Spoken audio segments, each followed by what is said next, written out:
What do you think happens when mindfulness is introduced to school kids during the class day? Well, I'll give you three guesses, and the first two don't count. Come on, let's find out more. Hi, my name is Ted Meissner, and I am a mindfulness teacher. And my guest today, Abimbola Cole Kai-Lewis, is a school teacher in New York. And she has been following an initiative from the mayor of New York to bring mindfulness into the school system. And, well, it's been interesting. Let's talk to her and find out more. Our guest today is Dr. Abimbola Cole Kai-Lewis. Welcome. So glad to see you. Thank you for being here today. So glad to be able to join you. So we're going to be talking about an article that you wrote, and for people who are watching this, I will be linking that and some other things in the place where you find links and this kinds of stuff. But I want to ask you a little bit about your background first. Maybe you could say a little bit about that and ethnomusicology and tell people what that's about too. Sure. So I earned my doctorate in ethnomusicology. It's the study of music and its cultural context. So thinking about genres of music and related instruments and how they all come together to represent different cultures. I have studied hip hop music and culture, which is always exciting this time around because this is the 50th anniversary of hip hop. But I've studied it primarily in South Africa and Botswana, as well as right here. I've collaborated with an artist, Chozan Sheku Kamara, who's now based in Virginia, who has worked with Kanye West in the past. And when he did his song Diamonds from Sierra Leone, Chozan was a part of that. So thinking about the representation and the presence of artists and how their music sort of speaks to the times and the cultures that they're emerging from. But I'm also a classroom teacher. I've taught in the New York City Department of Education for 12 years, and I also teach in the City University of New York. I'm an adjunct assistant professor, so I get to use my ethnomusicology skills in the classroom with undergrads a few times a week. Yeah, that's wonderful. And for those who are going to be following up with you in the links, I know you put some really terrific presentations and work that you've done at the Apollo and so many different areas, Indiana University and others. So everyone who's watching this, please check that stuff out because it is amazing.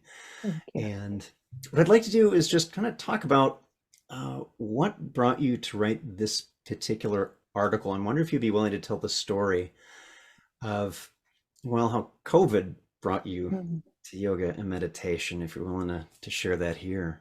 Sure. So I have a friend who's a journalist. Her name is Caddy Gray, and we would talk throughout the pandemic. So around April, May 2020, we would start to check back in because she moves around for work. And she said to me, Abimbola, you should really think about writing an article for you today. And I said, I don't know. We're teaching. I have this virtual teaching at home. I was going through some things with arthritis in my hips. So I was feeling a little stiff and having some mobility challenges. So it wasn't really at the top of my to-do list. But each time I would check in with her, she would say, these stories that you're telling, they shouldn't just be kept to you and friends. You need to share them. You should write it down. And I said, I will. And then it was really in this year, so June 2023, when I saw the announcements and the articles about the new mindfulness programming that Mayor Adams and Chancellor Banks are trying to implement in the upcoming school year here in New York City in the public schools. I said, oh, I could write about that because my students and I have been doing meditation in the classroom during the hardest times during the pandemic when we needed a brain break because we were just really so tired of being on screen and on camera and reading books virtually. And are you tracking? What's the meaning of this word? And students, their eyes are glazing over. We would just stop to take up 5 or 10 minutes even made a huge difference. So we would do the breathing practices.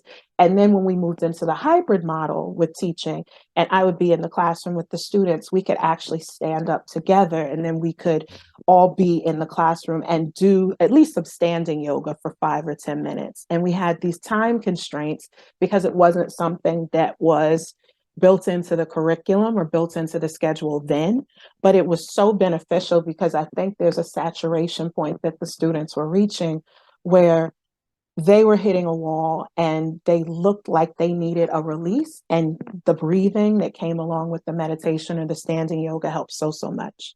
Yeah. So this is something in your personal life, you're applying it first to just your Yes. own difficulties you were running into, as many of us were, I think most of us were with COVID, Yes. and significant losses and all the rest of that that students were running into as well. So you Yes. brought this into the classroom.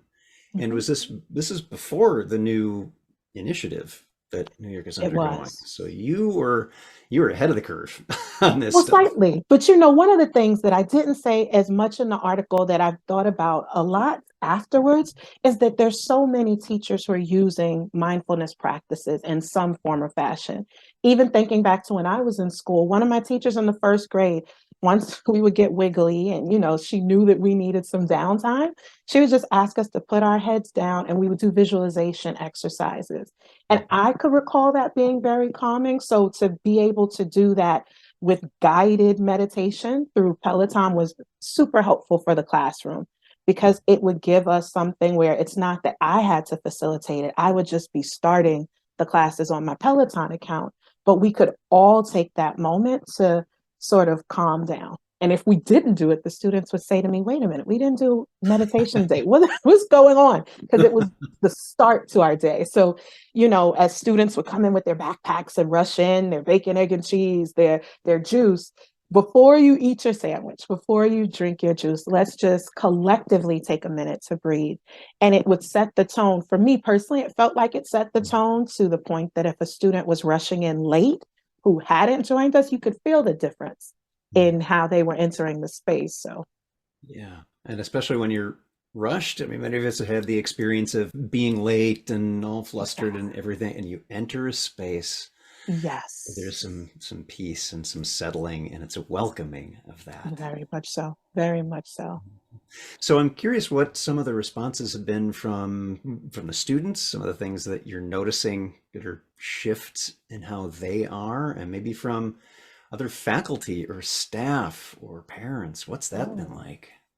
Well, you know, we had the pleasure to participate in our meditation sessions with some passing staff. We would have it during our advisory period at the beginning of the day. So a lot of teachers just used that as a settling ground. So students didn't necessarily have the most structured activities. So if teachers would wander in and see that we were meditating, we would have a meditation in progress sign on the door. But if they did wander in, there were quite a few times that people would join us. And Mm, it would be really set aside as time. We're not going to have conversations. It's not a time to catch up, to receive anything like notices and papers. I would really try and say, I understand that you need to give this to me, but can we have about 5 minutes or 10 minutes so that we could finish? And then we'll all be able to just jump into everything else. So, really trying to keep that a consistent sacred space where, with the practice being something that would be consistent for us as well as the expectation within the school community, it really helped. It helped. The response among kids was, you know, they would they would recite some of the phrases that the yogis were saying. So if it was a namaste or a bye boo, or you know, they would say it as we closed out our practice because there were a lot of signature taglines that the yogis had within the Peloton community. But the mhm, thing that students really did say, if I, for some reason, was rushing, or if we had some sort of fire drill or something that sort of interrupted the flow, and we didn't do it, they would say, Dr. Kai-Lewis, you don't notice that it's a little off? I would say, well, what do you mean? They said, we didn't do meditation. And then we would really be intentional about taking the time to, sometimes it would be 5 or 10 minutes, but we would definitely try to get that in. And even from the moment that the meditation ended, you could feel the difference in the classroom. And it mhm. was a smaller class, 12 students, myself and a paraprofessional. So with it being a small community, you feel the shifts in the energy constantly. So for students who might need more attention focusing, it gave them a moment to just sort of decompress. If a student needed to tap or, you know, they were a little extra busy during that time, I'd say it's fine. but let's try to work gradually. Okay, we won't talk during meditation.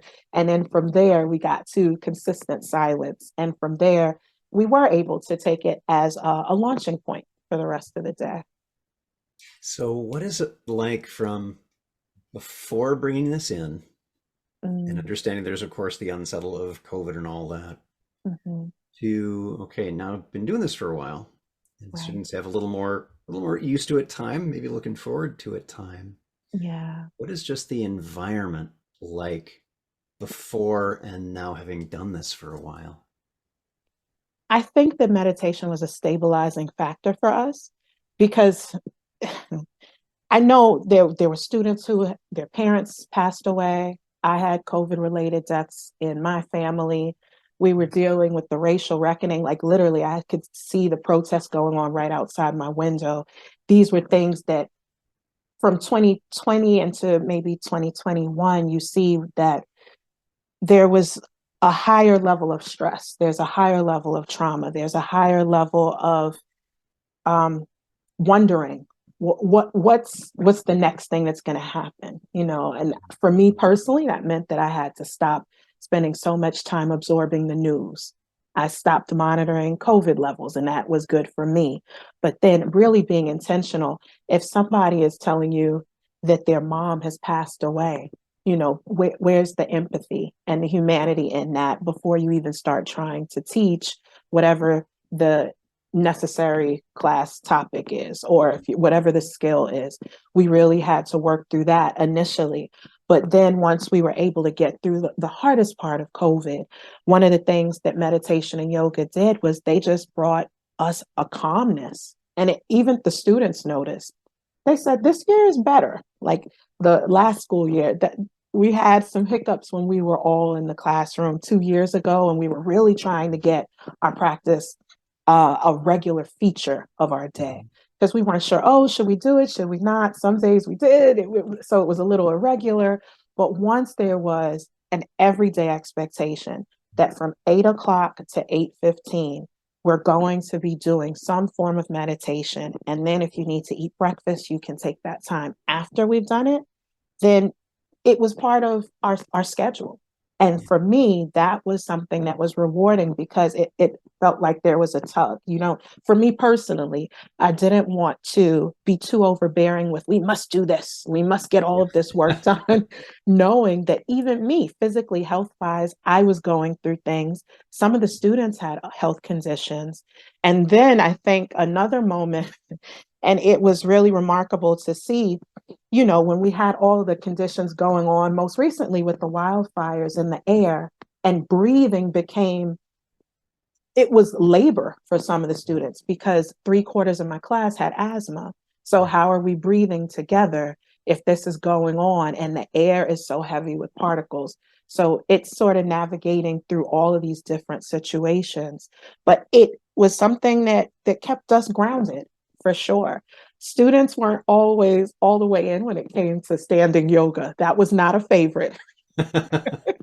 And some students were more viewers as opposed to doers. But with meditation, it was so fulfilling to see 100% involvement, Yeah. 100% engagement. And you could see students breathing. There was one meditation where a yogi said, okay, we're going to pretend that we have a box in our hand. And I opened my eye, and a student had her hand out and she was opening her box. And then the yogi said, and now we're going to close it. And I watched the student close it, and I chuckled to myself because it showed me that they were sort of taking on the meditation in different ways and making it their own. Because I wasn't telling them to do it, but just in doing it, it looks like it was so enjoyable for them. And that it was the reward of all rewards because I never thought a Peloton account Yeah. was going to shift our classroom dynamic, but it completely did. It Yeah. completely did. So it's so fascinating because what you've done is built structure around something that was very unstructured.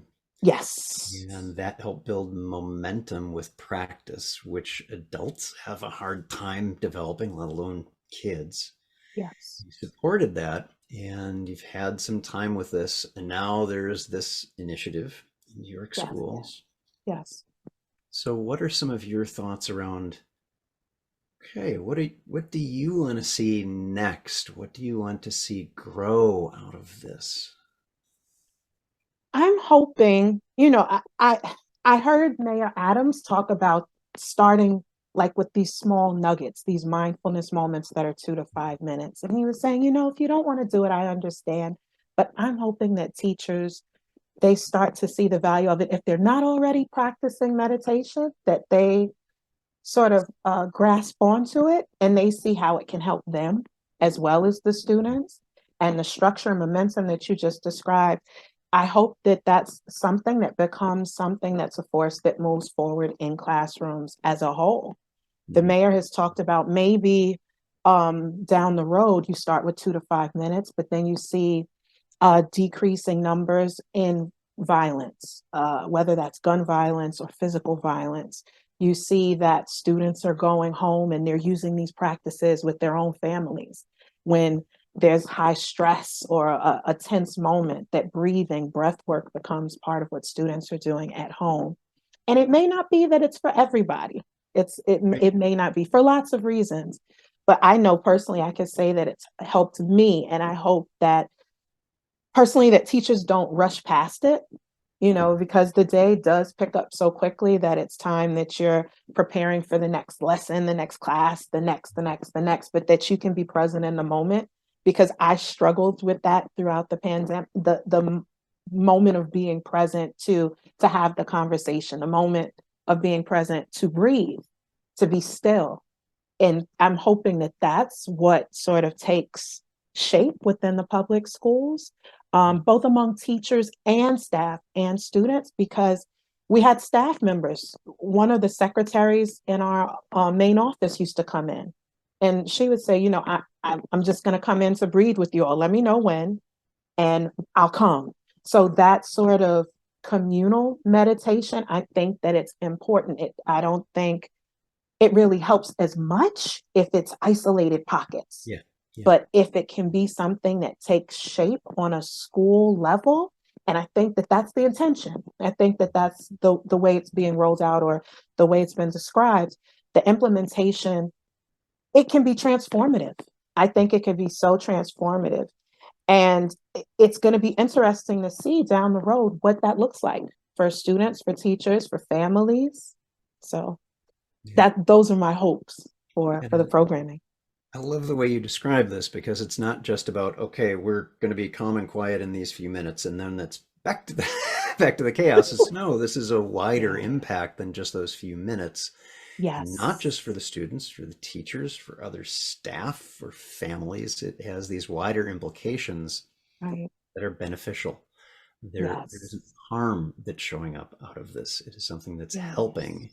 Exactly. And I'm wondering if there is, for example, any teachers or staff members in school systems, especially in New York, but maybe elsewhere, who are listening to this.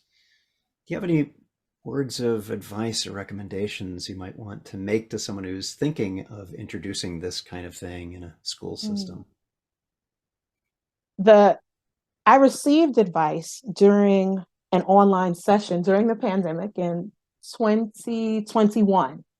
And this advice came from Dr. Christopher Emdin, who to me is like a rock star of education scholars. But he said, the time that you have during the pandemic, even though we're post pandemic, the time you have in the pandemic, don't wait for the green light.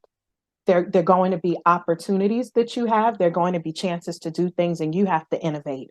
You have to make the decision. And not to say that you need to make a decision that'll be detrimental, but he was saying there's so many things that you can do. And one of the things that I did was looked at Peloton and said, oh, well, if we have this time and the students need a brain break, let's do meditation.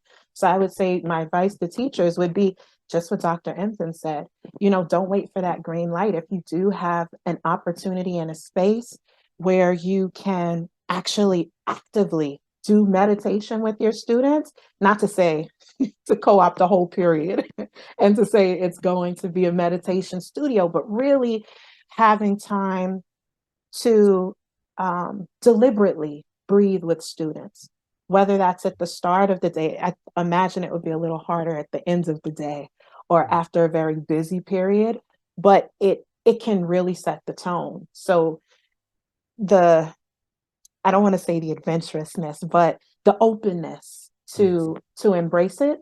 I'm glad that I did. I'm glad that it was something that the administration was on board with at my school, that it's something that my students can have, hopefully, I hope and pray that fond memories of. So it's something where you could say, oh, well, remember when we would just take it easy. We would calm down in the morning because when they would encounter other spaces where the energy was at 200 and we were maybe at 25 or 50, they would say, well, what's going on?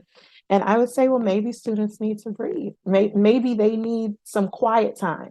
And doing it with the lights out, that also set the tone. So if teachers are willing to explore that, if it's not something their school is currently offering, or if it's something that is going to be implemented, like in New York City, like to really take advantage of it because it worked for us. It totally worked. And I had lots of reservations. What if I close my eyes and a student is doing something a little mischievous in the corner? Or what if I close my eyes? But all of those moments, I would realize that even if I opened my eyes a few minutes in, there was nothing but stillness. It would be stillness and breathing. Sometimes a little eye would pop open and it would close back. But like you were saying, once it became something that was habitual, it became part of our day-to-day practice, it changed things. So I hope that other teachers find that if they haven't already, because I don't want to dismiss the fact that so many teachers are using mindfulness and yoga in so many positive ways. So I think that it can just work wonders. Well, thank you for all of this. And for those who may be interested in learning more about you and your work, could you tell people the website for this? Sure. My website is www.abimbolakailewis.com. Great. Well, thank you so much. And Yeah. thank you for doing this work and lending your voice to what your experiences are, your genuine experiences with how this is helping your students. So thank you so much for joining us today. Really appreciate your time. Thank you. Thanks for being here today. I hope you got something out of today's episode. And remember, if you did, feel free to subscribe and share it with others. That doesn't just help you, it helps others to find this as well. So, remember that every moment you have a choice. Make it the best you can. See you next time.